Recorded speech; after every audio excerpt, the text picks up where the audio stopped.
13 people missed, 13. Lots of people missed. That's not good.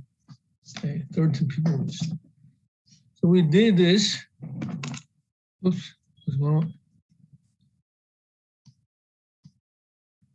With this using MCC schedule and iOS. So iOS, you have to start from highest one, highest 5K. The next 15.3, so 15K, 16.8, 15.3. And next highest is 14.3. So that is 5,000. So 20K. 14.3. And then next one is 14.1, again 25K. 14.1. And lastly, 10,000, so 35K. It's 13.8. So that is 16.8 C, D, and 14.3 B, and A, E, like this. Then let me change the color. Then MCC, we have 0 to 1,000, 10,000, 13%.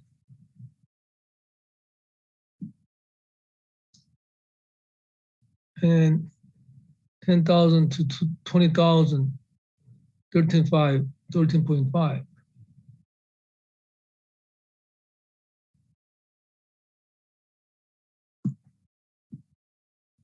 13.5 is here, right? 13.5. And then 20,001 to 25,000. So 5,000, 14%.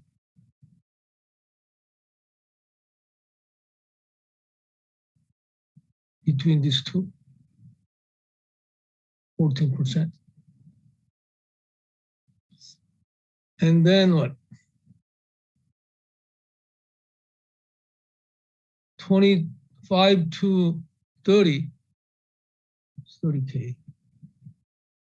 14.5, so is even higher than B.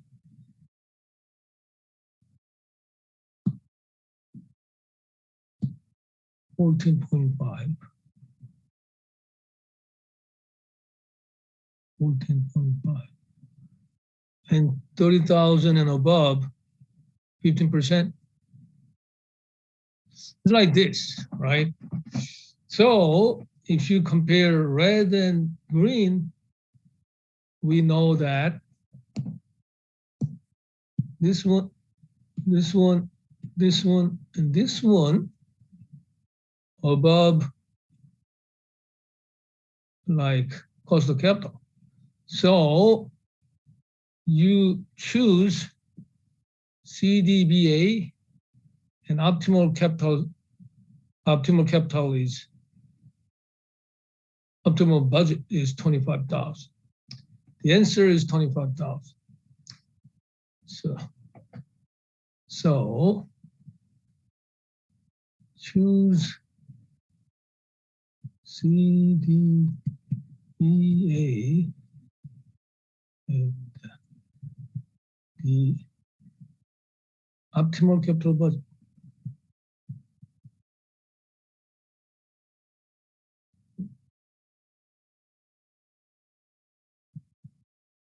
is 25,000. 50,000. That's the answer, and 13 people missed. So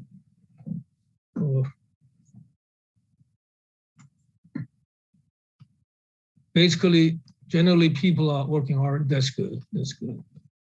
You have to, those who missed have to work harder. So let's continue our discussion. So last class we did new project analysis and replacement project analysis. And another issue is inflation. When you look at this cash flow, minus 50,000 investment and 30,000, 30,000, 30,000, 30,000 revenue, 10,000, 10,000, 10,000, 10,000 cost. What do you think? Does this cash flows reflect inflation, do you think?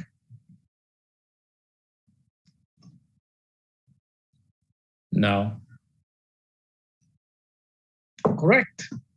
Number doesn't change. It's pretty obvious. They just didn't include inflation. But in real life, you cannot ignore inflation. So this one is pretty misleading because let's say if we, to make it very simple, no salvage value, no net working capital change, then what? And then you don't have to worry about terminal cash flows, right? So, and just your investment is only 50,000. So you calculate operating cash flow. So this is net revenue, 30,000 minus 10,000, right? That is 20,000. Revenue times 1 minus T. But where do you think this one comes from? 16,500.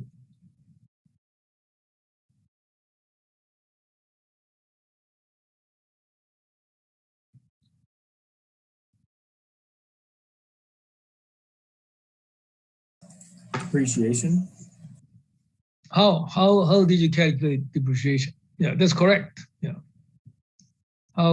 Where did 16,500 come from?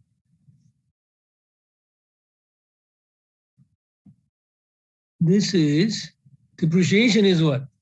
We assume makers, so it is no installation, nothing, so 50,000 is depreciable basis. So 50,000 times 0.33, so we used 0.33. And this one is, as you know, 15,000, 50K times 0.45. And this is 50K times 0.15.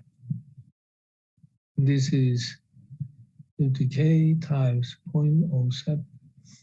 So in the exam, I'll give you maker's rate like this, 33%, 45%, 15%, 7% to make your calculation easy.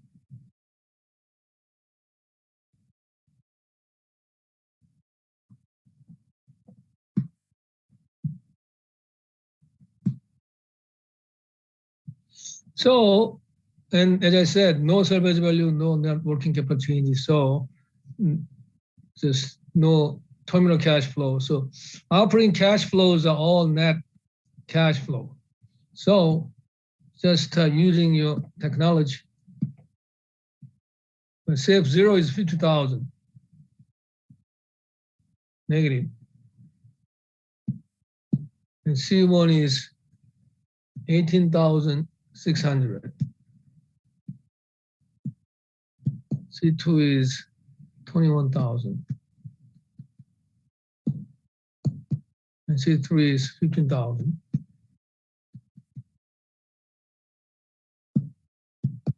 C4 is 13,100. put the NPV. And so here, just 10%.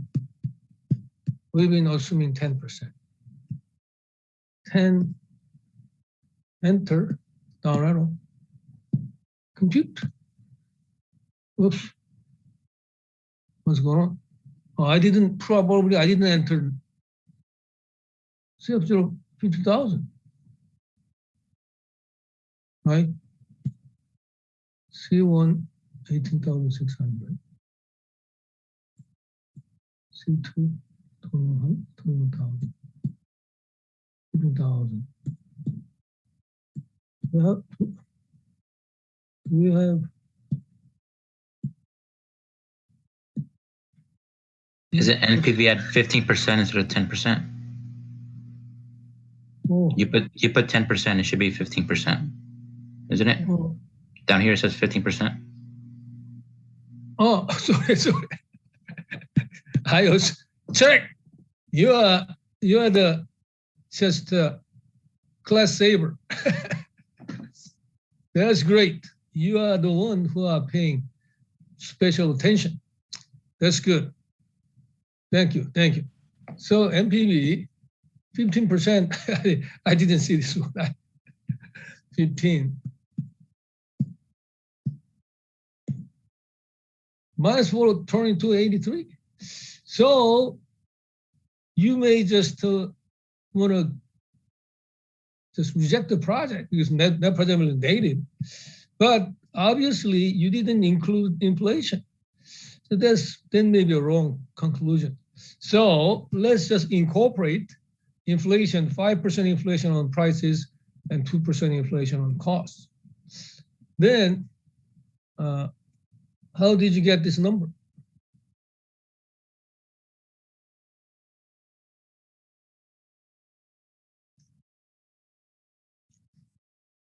Anybody?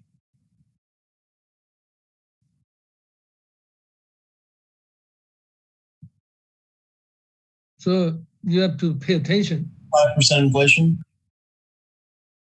5%. What did you say? So one more time. 5% inflation. Check 5% inflation. So 30,000 times 1.05. And this one is 30,000 times 1.05 squared. And this one is cubed. And this one is fourth power. And this one, now you know that is 10,000 times 1.02 because what? 2% inflation on costs. And of course, to save time, this is 10,000 times 1.02 to fourth power, like this. Then, if you incorporate inflation, then 31,500 minus 10,200, then you get 21,300. That's net revenue. So net revenue times 1 minus t, 0.6 plus, look at this. Inflation is for book value, so it doesn't change. So this one doesn't change, right? So those one doesn't change. The only change is, net revenue, incorporating inflation. And when you enter minus 500 CF1, CF0 and C1, C2, C3, C4, and at 15%, look at this huge net present value. So you take it. Then you may think, because it's 5% inflation on prices and 2% inflation on costs. So if I have 5% inflation on prices and 5% inflation on costs, what do you think? What do you expect? For fun, just for fun.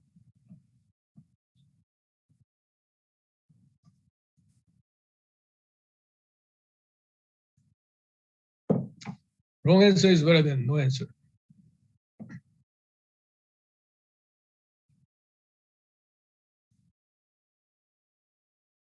Anybody? Let's just guess. Yeah, wrong guess is fine. 5% inflation and 5% cost. Do we expect NPV goes down? goes down, but do you expect Stays same. positive NPV or negative NPV? Positive. Check. Good answer. The reason is, if you have 5% inflation and 5% of cost, then you think that it will go back to then no inflation case like this. Wrong. Why? Because this revenue is 30,000, cost is 10,000. So 5% of 30,000 is bigger than 5% of 10,000. So, so to save time, so this is 10,000 times 1.05 cubed. So then what? Then 31,500 minus 10,500, 21,000. 21,000 times 0.6 and 22.6. And all other numbers are the same because it's depreciation on book value, right? So look at this. Still positive. So we know that when you incorporate inflation, it's just good for you because it just tend to increase your net present value.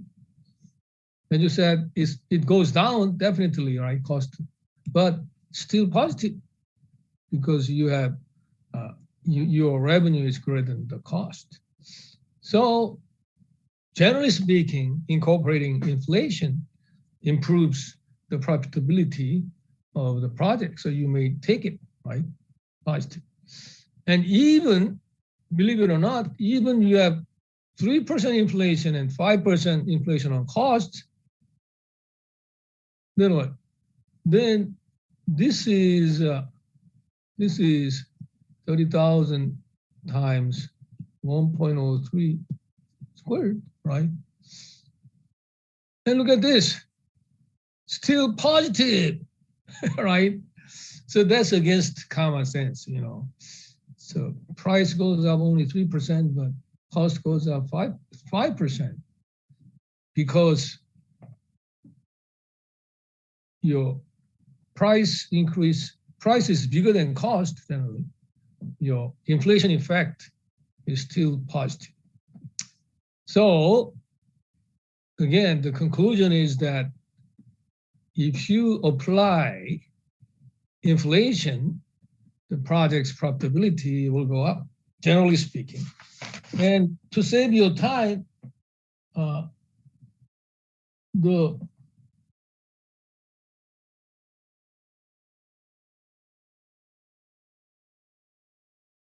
for you to have negative, you may have to have only 2% inflation on prices and 5% inflation on costs.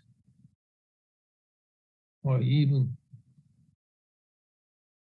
or even 1%. So, definitely without inflation, you got negative, not this one, negative NPV, right?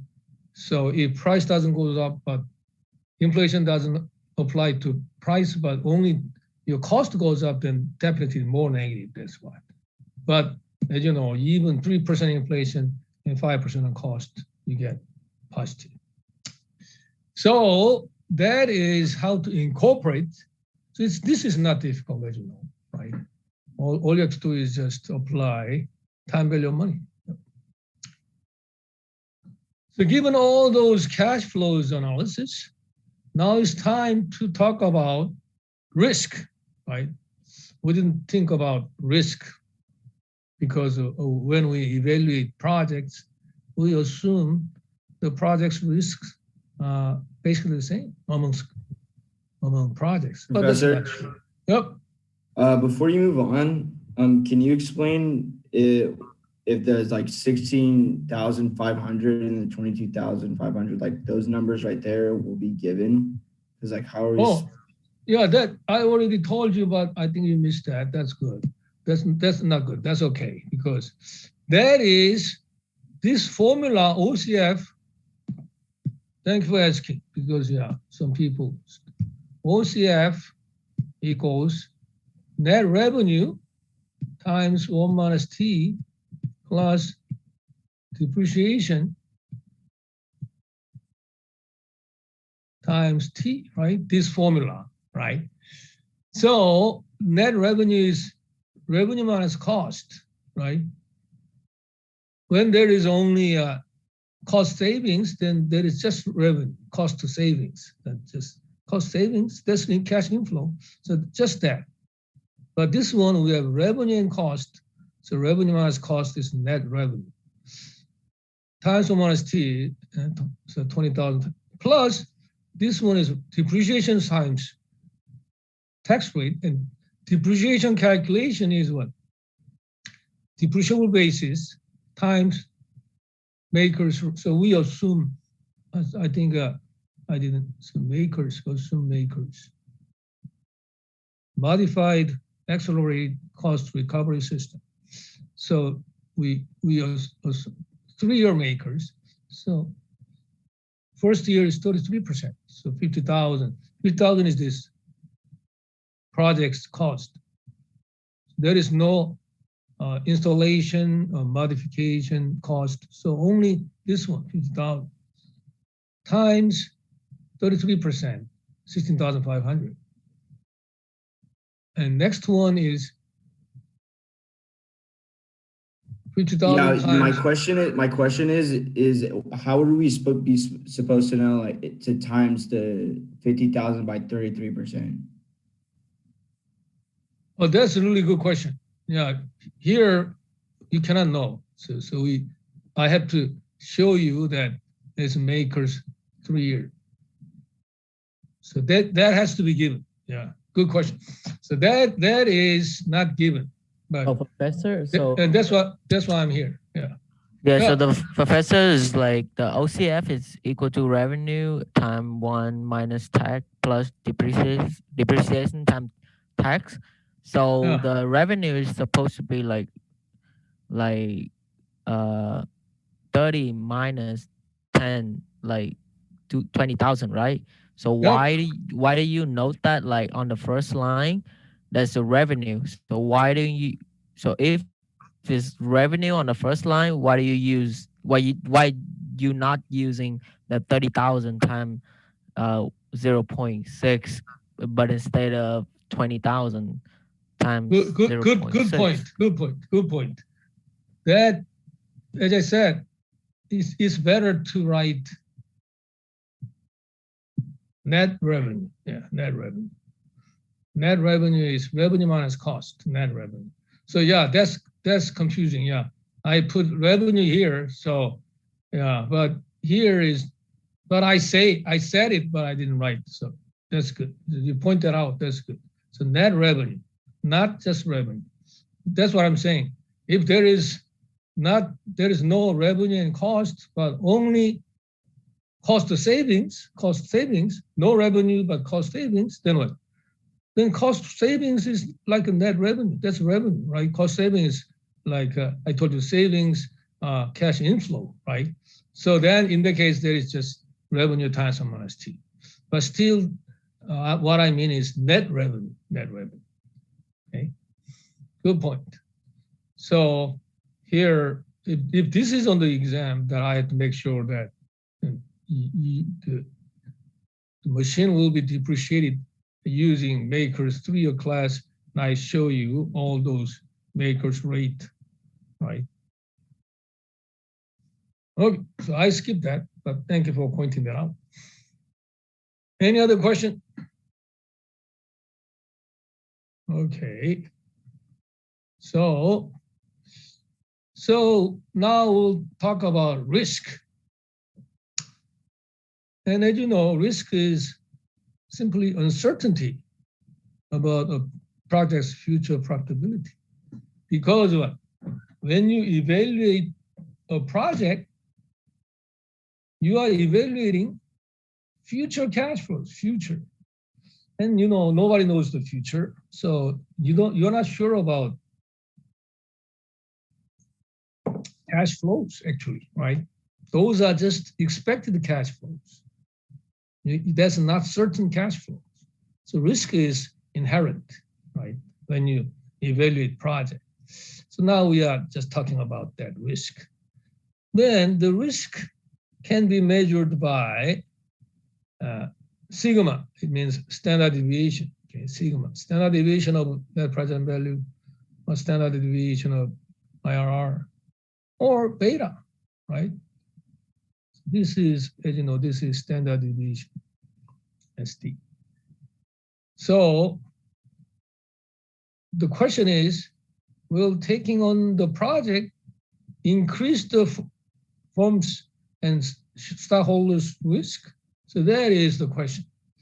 Is the project has more risk than average project? Those questions, right? So we'll think about that. Before, we assume all the projects are basically the same risk. But now it's time to talk about specifically risk of the project. Then, what three types of risk are relevant in capital budgeting? First one is standalone risk. Second is corporate risk. Third is market risk or beta risk. And let's examine each one by one. Standalone risk is such that if it were the firm's only asset, that is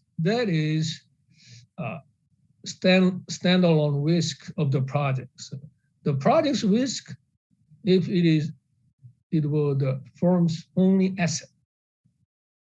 So it ignores both firm and shareholder diversification. So that means what? We evaluate project by self. That is what? Its own variability. That is standalone risk. So measured by standard deviation, or what is CV?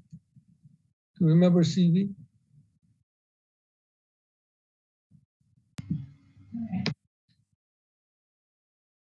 Correlation value? Correlation variance. No.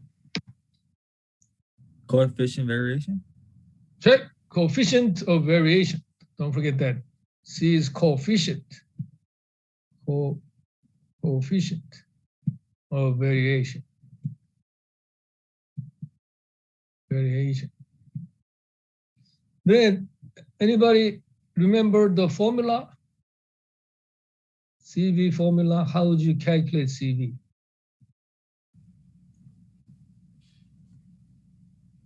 Standard deviation divided by expected return.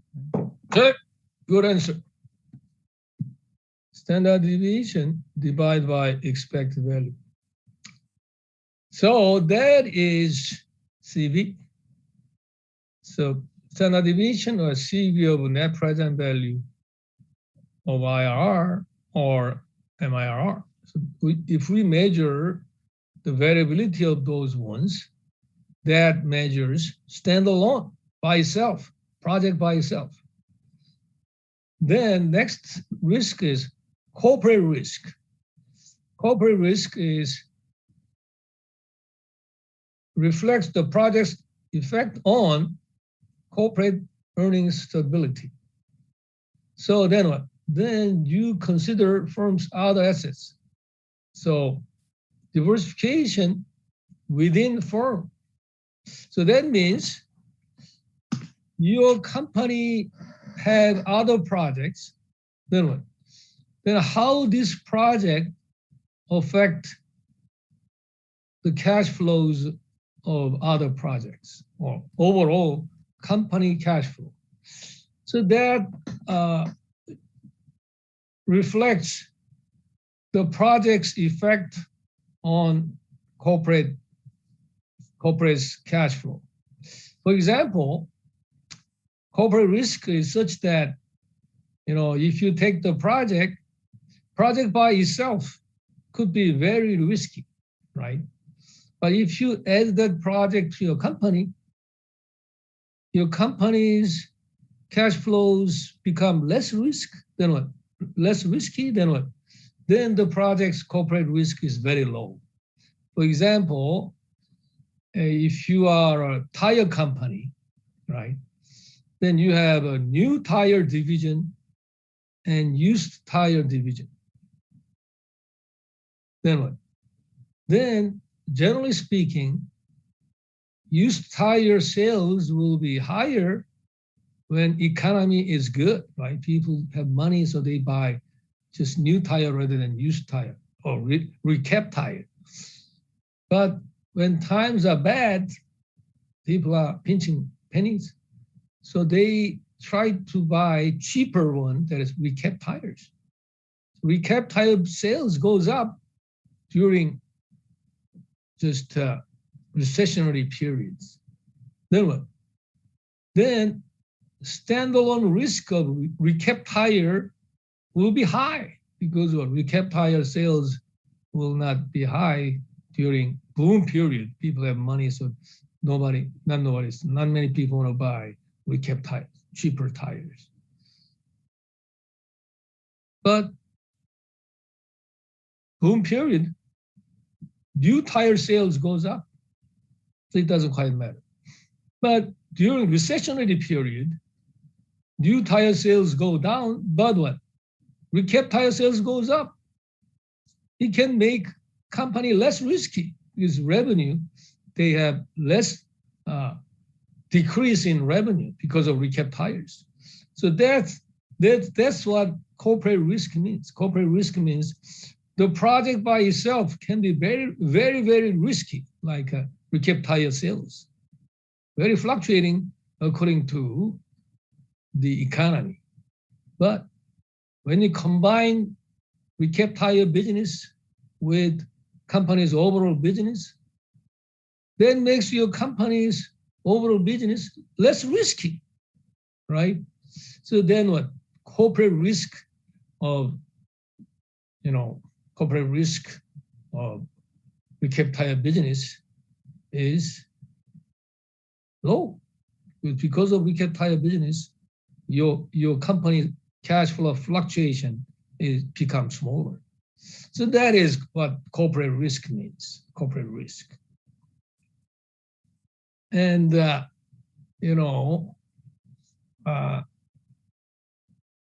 another example can be premium orange juice, premium orange juice. Your company is generally selling just normal, just plain orange juice. Then you are thinking about selling premium orange juice. Premium means what? Just fresh squeezed. No, not from concentrate, something like that. More expensive, right? Then what? Then this, if you add that business, then when times are good, in that case, then premium business, premium juice will sell well, right? Premium juice, people want to buy, they have money, they want. But when times are bad, premium juice sales goes down even more than just plain, simple, just the juice from concentrate. So in that case, it may make fluctuation even bigger, right? More sales in boom period and smaller sales in recessionary period. Recessionary period, the juice sales goes down, but this premium juice goes down more. So it may make it more variable. So corporate risk can be high, something like that. So it not only depends on project's standard deviation, but it also depends on its correlation with returns on the firm's other assets. So correlation is very important. So measured by a project's corporate beta. So how this project's return relates to corporate return. That's what we can call corporate beta.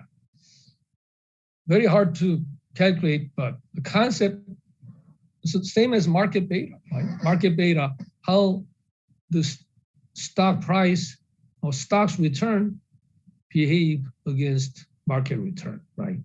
That concept, or is pretty similar to this corporate beta. Corporate beta is how these projects return behave against corporate return, right? We can call it corporate beta. Concept is easy, but it's not easy to calculate.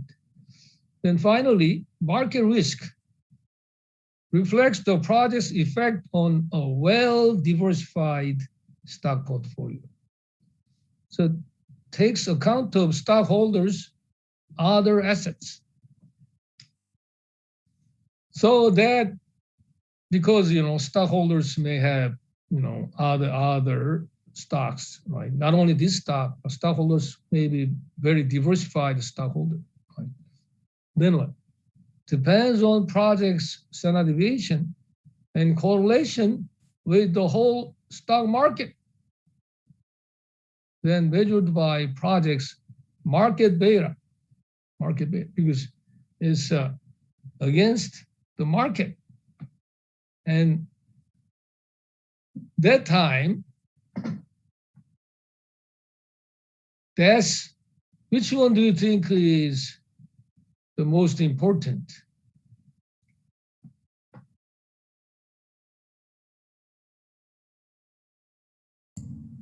Probably market risk. Right. Good answer. Because what? Market beta is what determines stock price. Stock price maximization is the goal of financial managers. So market beta is directly related to stock price. So, but which one is easiest to measure, do you think, out of three? Standalone, corporate risk, market risk. Out of three, which one is easiest to measure? Standalone. Check standalone, because standalone is easy, just a standard deviation of projects variability. So that's next slide. How is each type of risk used? Market risk is theoretically best, right? But creditors, customers, suppliers, employees are more affected by corporate risk, right? Those people, their money or business directly related to the company. So corporate risk is also relevant, but market risk is the most important. Then what? Standalone risk is easiest to measure, more intuitive. Professor? Core projects highly correlate with other assets, so standalone risk generally reflects corporate risk. And if the project is highly correlated with the economy, standalone risk also reflects market risk. That means, generally speaking, your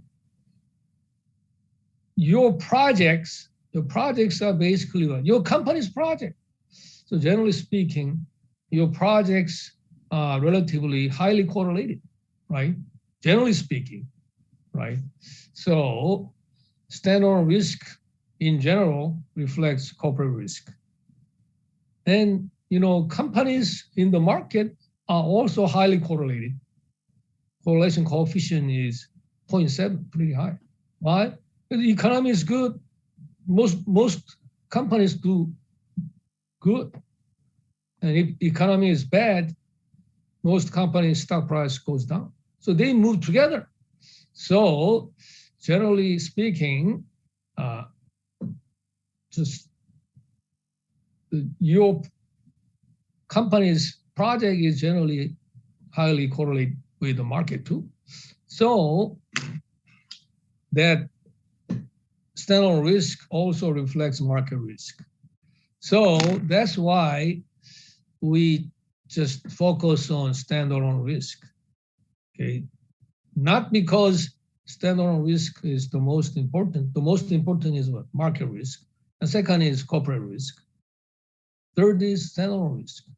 But it's very hard to calculate market risk and corporate risk.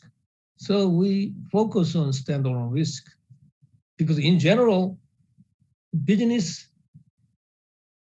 in your company are highly correlated and stocks in the market are highly correlated.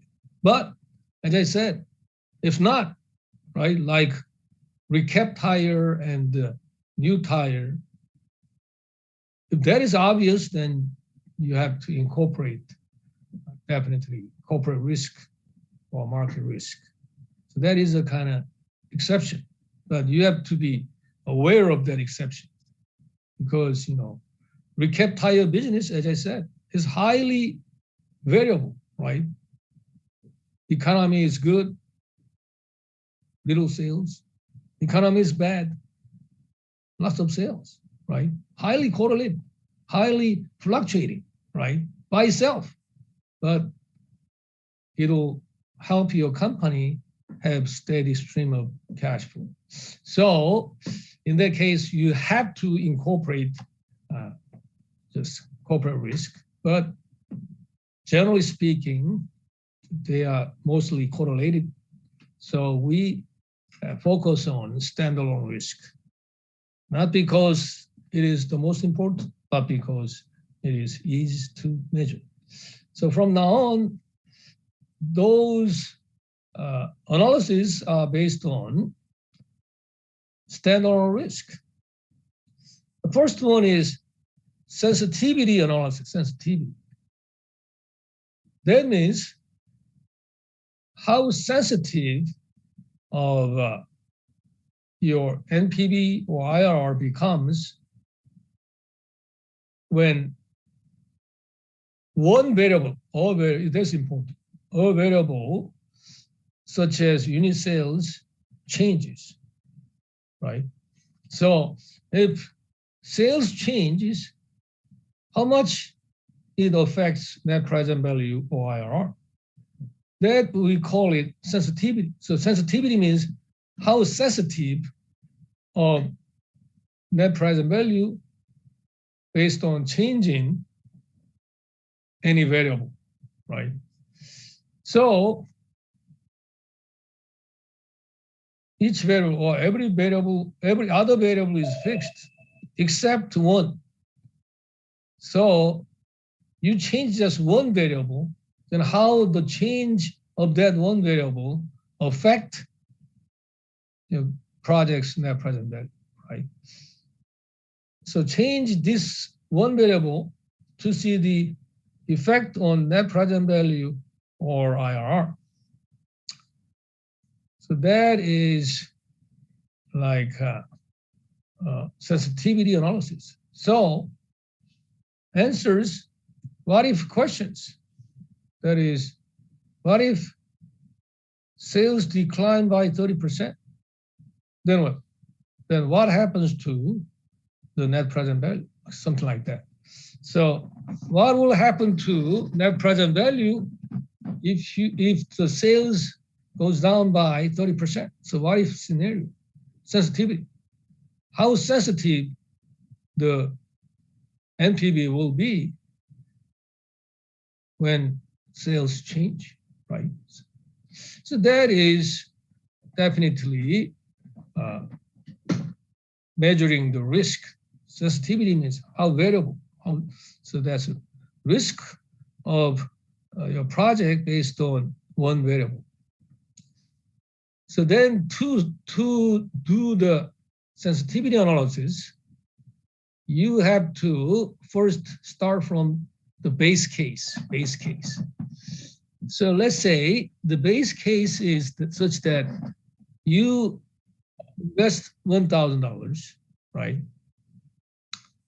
And this one is such that you sell 100 units each year, and then the unit price, $10.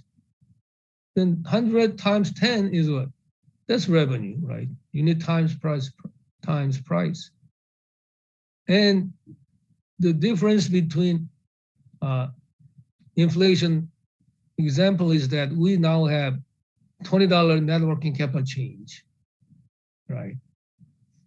And salvage value $50. And steel makers, 3 years. And here we assume that cost is 50% of revenue. So 1,000 times 0.5 is 500. Then 500 is, this is net revenue, right? Net revenue. So 500 net revenue times 1 minus T. And where does 330 come from, do you think? 330. 33%. Hmm? 33% times 1,000. Check. Good answer. So that is, so here, again, there is no installation or modification, and net working capital cannot be included in depreciable basis. So this is 1,000 times 33%. To save time, this one is 1,000 times 0.07. So the same thing. OCF is net revenue times minus T plus depreciation times T up to year 4. And now we have net working capital and salvage value. So until year 3 is only OCF. OCF is net NCF. But year 4, you have to think about terminal cash flows. So that is not OCF 328, OCF plus terminal cash flow. That is what? $50 salvage value is positive, and net working capital recovery, $20 back, right? This is negative. In the beginning is negative, and you have positive. And where does $20 come from?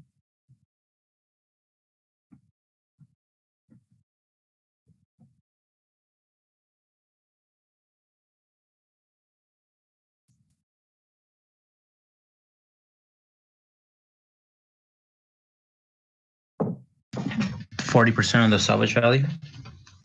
Check. But usually we know the tax one said is profit times tax rate, right? That a profit means what? Sale price minus book value. That is profit, right? Then why this one is 50 times tax rate?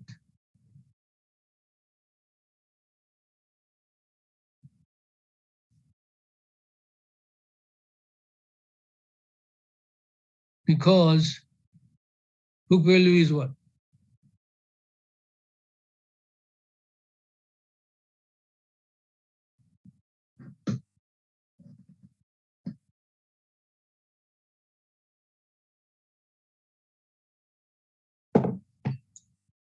So this 20 is salvage value 50 times 0.4.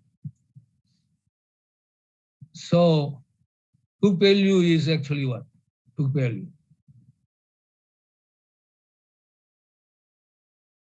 Zero. So don't forget that makers, there is no salvage value. So book value is 0, no salvage value. Makers assumes no salvage value. But you have salvage value, that means what? That is profit. So that's why salvage value is sale price. So salvage value minus 0 is 50. So 50 times 0.4 is 20. So 328 plus 50 salvage value. You can think about salvage value as sale price, to be consistent, sale price. And plus $20 net working capital recovery minus tax, because you book value is 0, but you sold at 50. So 50, whole 50 is taxable.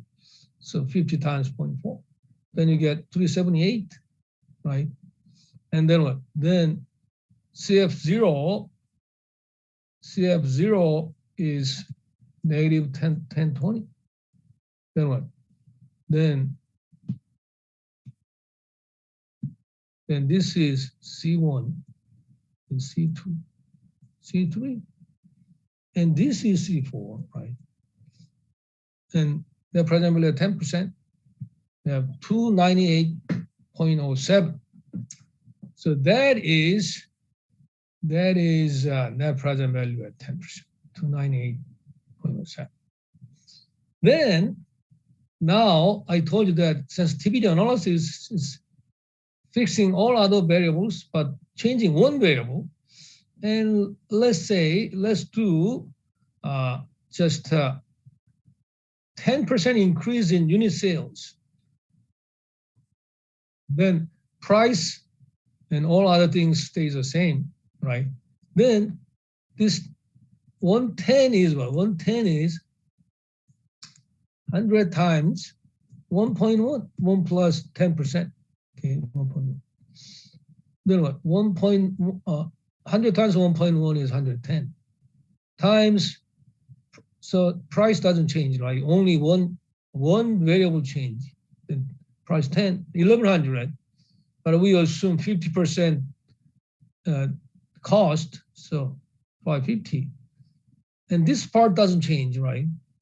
But look at this, 550. And then what? Then again, this part doesn't change, but OCF change is 358. And now you calculate net present value 393.17. So there is 95.1, and there is 31.91% increase. That is what? 393.17 minus this one, originally 298.07.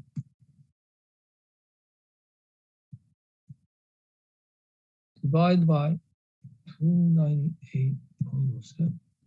That is what? 31.91% increase.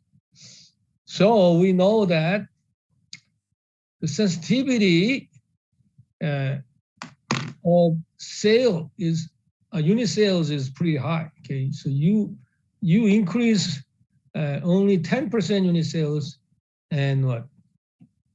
Net present value goes up by more than 30%. So pretty high sensitivity. So sensitivity analysis is like this. We just did this part, unit sales part, right? And not only that, only 10%. So we calculate 393.17 and the 32% increase. Highly sensitive. Then what? Once you know how to do 10%, right? Then you can easily do 20%, 30%, or negative 10%, 20%. So let me ask you, way to calculate unit sales when,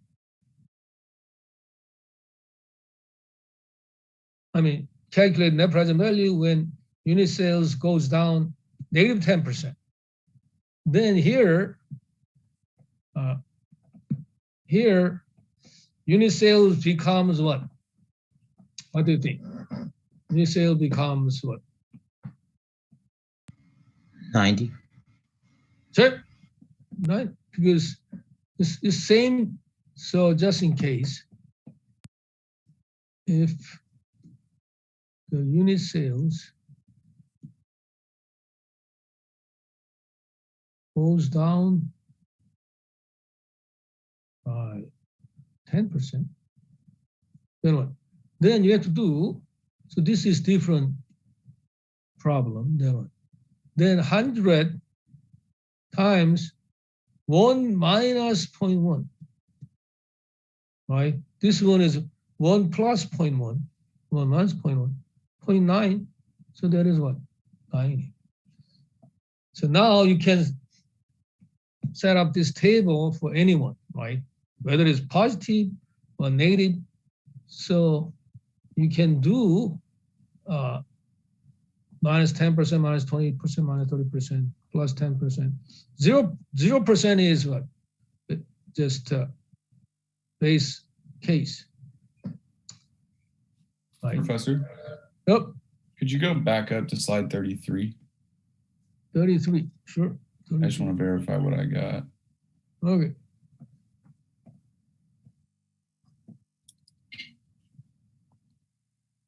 So I'm putting these numbers into my calculator and I have the cash flow 0 as negative 1020.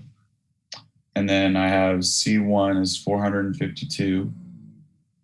C2 is 480. C3 is 360. C4 is 378. And then for NPV, the IY is 10%. Is that correct? Let me check one more time. Sorry, one more time, because somebody sent me a check. Yeah. That's okay. Cash flow at 0 is negative 1020. Yep, C1 is 452. I'm Yep. sorry, 432. yeah, yeah, C2 is 480. yep, C3 is 360. yep. C4 is 378. Check. Okay, Yep. and then the IY is 10. Mm-hmm. Okay, so the NPV is 298.07. Okay, thank you. Thank you for asking. Yeah. Somebody asked, what do you mean cash flow practice? Cash flow homework? What do you mean? Yeah, just you have to just review. You have to review price slides. Okay, because this is not what I did today.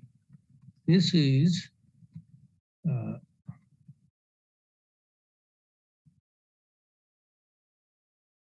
from last class. See, when you have annual operating cash flows, you know, we did this, right? The project analysis, proposed project analysis, right? So you have to review those ones. Yeah. So all you have to do is review those ones.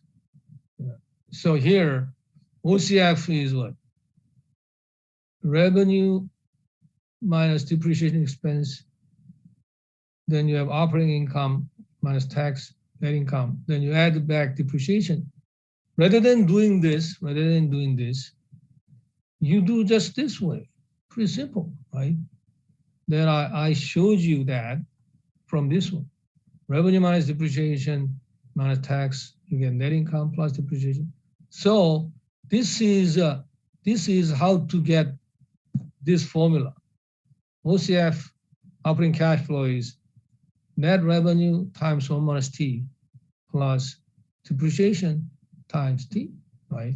So all you have to do is just review this one and practice. Yeah. So that's the answer. So this one, and since we did that more extensively, these slides, we make it very simple, right? So, but this one still applies, this, you know, net revenue times 1 minus T plus depreciation times T. That still applies. So all you have to do is you have to just, oh, there's something.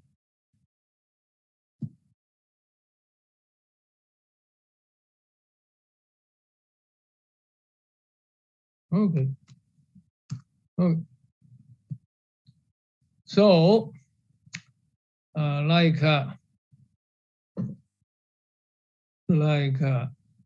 you to set up this sensitivity analysis, you have to make sure that you just fix all other variables, change one. So here, as you know, you change only unit sales, right? Price and all other things stay the same. Now, for example, if you want to set this table using R, then what? R was originally 10%, right? NPV at 10%. Then what? Then if you increase R 10%, then what will be that? What will be, so 0%, R is basically 10%, right?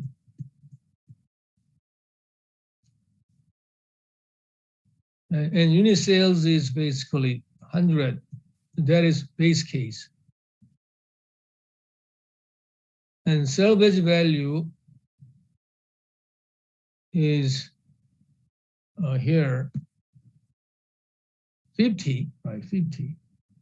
Base case is 50. Those are base case numbers. Then for you to increase R 10%, then you will have R becomes what?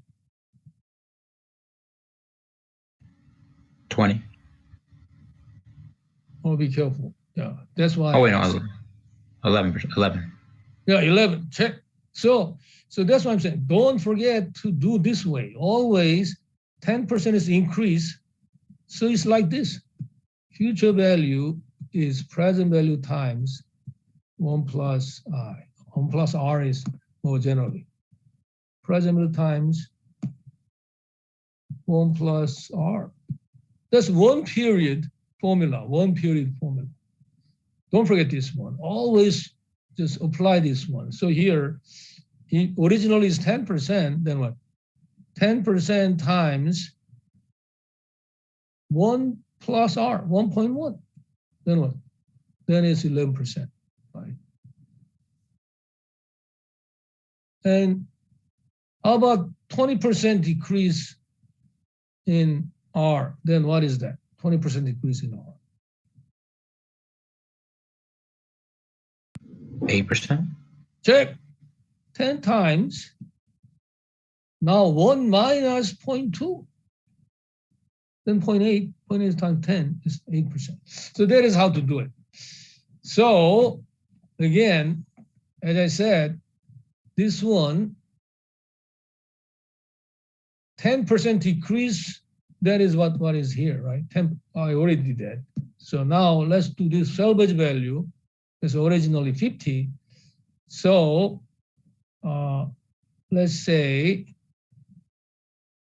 salvage value, let's say drops 30%, then what is the number you use? 30% decrease in salvage value. 35. Check. That is 50 times 1 minus 0.3. Always look at this formula. 50 times 1 minus, R is 30%, but negative, so 1 minus 0.3, 0.7, so 7.7, so 35. So salvage value, everything else is same, right? Everything is same, except salvage value, like salvage value. Then what? Then salvage, this will change, and tax on sales also change, right? So 30% decrease, then what? It is 35, so 35 salvage value and 35 times 0.4 tax on sale. And then what? Then look at this.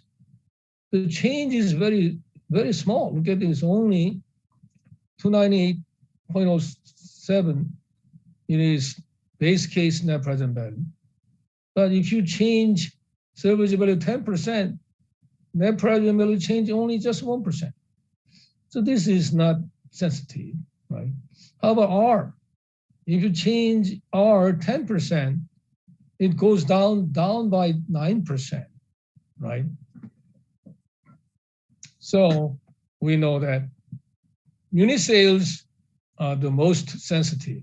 So we know that when you forecast, you pay more attention to correctly forecast unit sales than salvage. Don't spend too much time, calculating, estimating, salvage value. It's only 1% change. So once you set, so it will take time to set up this table, right? Once you set this one, then what? You draw a sensitivity graph. Then you can get some facts from this sensitivity graph. So sensitivity, as you know, is measured by the slope, right? The higher slope means higher sensitivity. And this one is pretty almost flat, less sensitive. And the other one is the graph is upward sloping. But look at this R, it's downward sloping. R goes up, NPV goes down. Why? Why R sensitivity graph is downward sloping?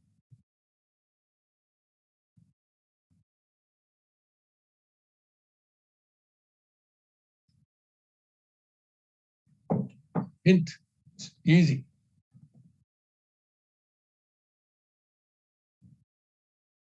Wrong answer is better than no answer.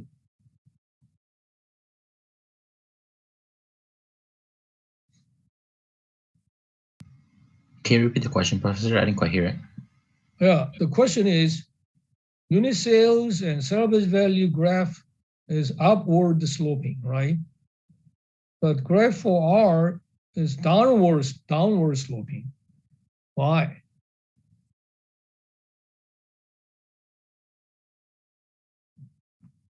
Yeah.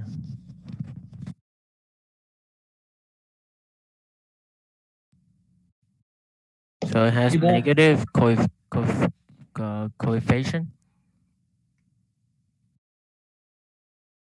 Pretty. If you have a higher percentage, you have a low net cash flow, or no net cash flow. That is correct. Simply, that means the positive slope is related to what? Revenue. And negative slope is related to cost, right?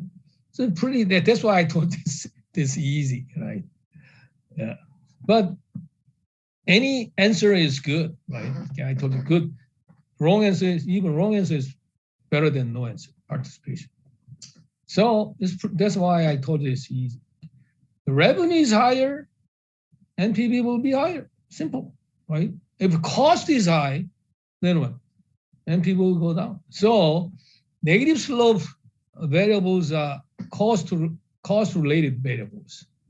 Positive slopes are revenue-related variables. So salvage value is revenue, so cash inflow. So even though its slope is very flat, but still positive, right? So conclusion: steeper sensitivity lines show greater risk. So small change result in large declines in NPV.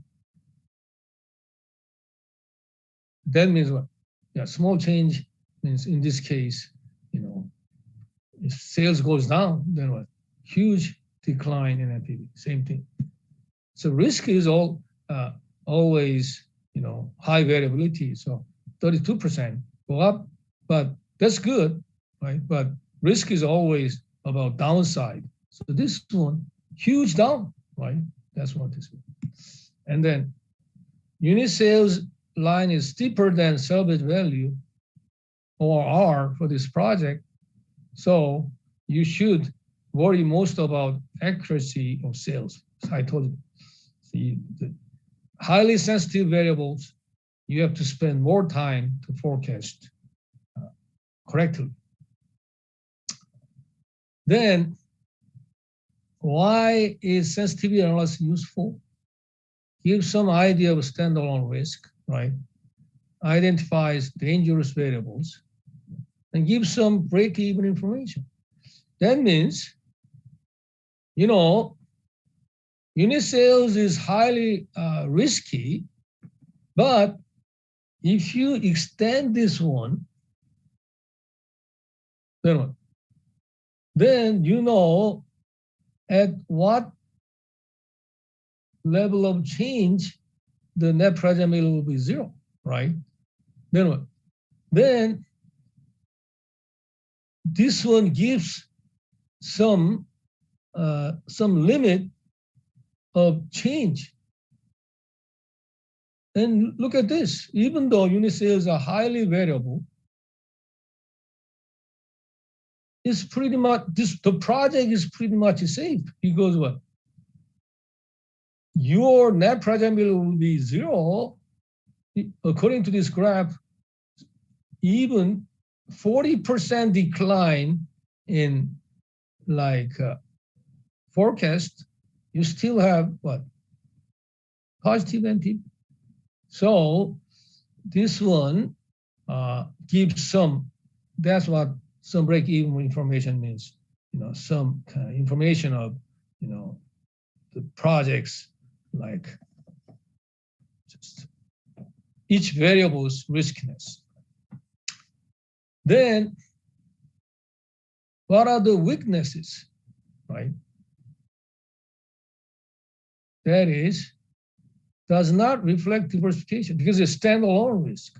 So that is, this weakness is just common to all the analysis of chapter 13, basically. Do not reflect diversification. But this one is specific to sensitivity analysis. Says nothing about the likelihood of change in a variable. So, this sensitivity analysis is pretty much just about facts. It doesn't say about likelihood. For example, steep sales decline, a steep sales line is not a problem if sales won't fall. That means what? You may have some contract that guarantees your sales, then what? Then high sensitivity doesn't quite matter, right? And because the likelihood of your sale go down is pretty zero, almost zero, because you have guaranteed sales, right? But sensitivity analysis doesn't say about that. So that's the limitation. And also it ignores relationships among variables. That means what? Sensitivity analysis is only one variable at a time, and all other variables stay the same. That may be unrealistic, right? If your sale price goes up, then what? Quantity may go down. There is some kind of relationship exist, but sensitivity analysis is just doesn't deal with that. Just fact. Just one variable change, given all other variables same, then what happened, right? So that is the weaknesses. So you have to know pros and cons of sensitivity analysis. But this sensitivity analysis has lots of applications. For example, for your senior experience project, then what? if you just forecast and show just your analysis based on one forecast, that's pretty useful. But if you provide sensitivity analysis, for example, if our forecast goes down by 10%, what happens to our result, right? If you have that kind of analysis, that probably improve your senior experience project report, right? Or in your business, when your boss tells you to forecast sales, then what? And profitability, whatever, then what? You may just show not only one number, but some range of numbers using sensitivity analysis. Then your report may be more convincing. So this one is pretty still very useful, right? But look at this, some kind of, limitation. So scenario analysis is some kind of improvement over sensitivity analysis. That is, look at this. Several sensitivity, you just have one variable change, but several possible situations. And now you have a likelihood is include worst case, most likely case, and best case. And it provides a range of possible outcomes. So there is some kind of likelihood is included, right? That's scenario analysis. So look at this. So we can combine not only one variable, it's like 130 units sales, and 7% WACC. This best case scenario. The base case is our base case, 100 units sales and 10% WACC. Worst scenario is sales goes down, but WACC goes up, right? Then there's a worst case scenario. And according to your scenario, probability is given like 30%. This is the likelihood of occurring this 20%. And according to best case scenario, net present value is huge, 690. Base case 290. But worst case, you lose money. Then what? Then expected net present value is 346. Standard deviation net present value 260. And CV is standard deviation divided by expected value 0.75. So let me ask you, how would you calculate standard deviation given this table?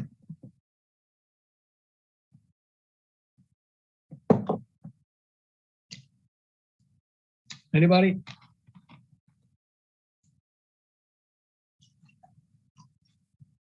So you should be able to apply your knowledge. You have now lots of knowledge, but you have to know how to apply. Hint, we did it before in chapter 2. Wouldn't it be with the second data and second stat? Sure.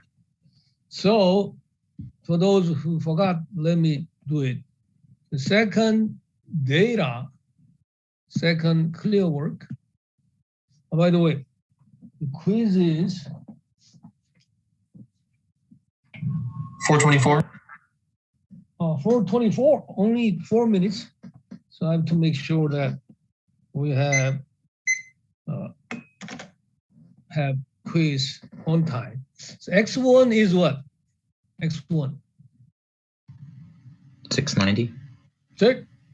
690.08. That's X1. What is Y1? 3. Check. 30%. You cannot put 3, it's no fraction, just whole number. So 30 or 3, but 3 is better, right? To save your time, 3.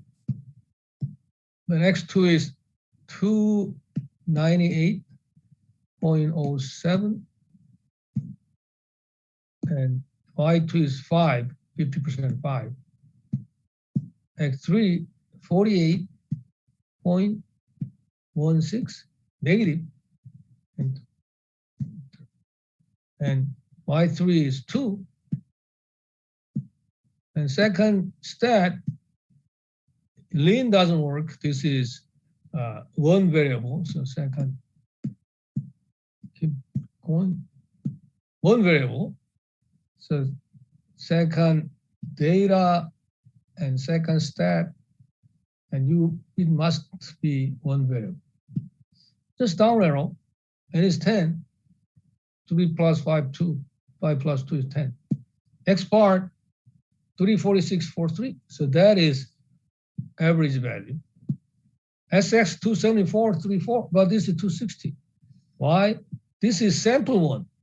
You're doing 100% the whole population. So you have to use, so this is sigma x. Right? Sigma x. Don't forget sigma. Be careful. So 270.27. And then what? Standard deviation 260.27 divided by 346.43, right? That is 0.75. That is how to calculate, standard deviation, expect value, and CV over NPV. So this one is CV of this project. Then what? Then now you can compare this CV with your company's average CV, or you can compare this one CV with other project CV. So you know how risky this project is compared to your company's just average project, right? So it's very, very more useful and more informative, and it incorporates probabilities. Oops, no more fun. So let's just, any question, by the way? So we'll continue this one. And our password is 729.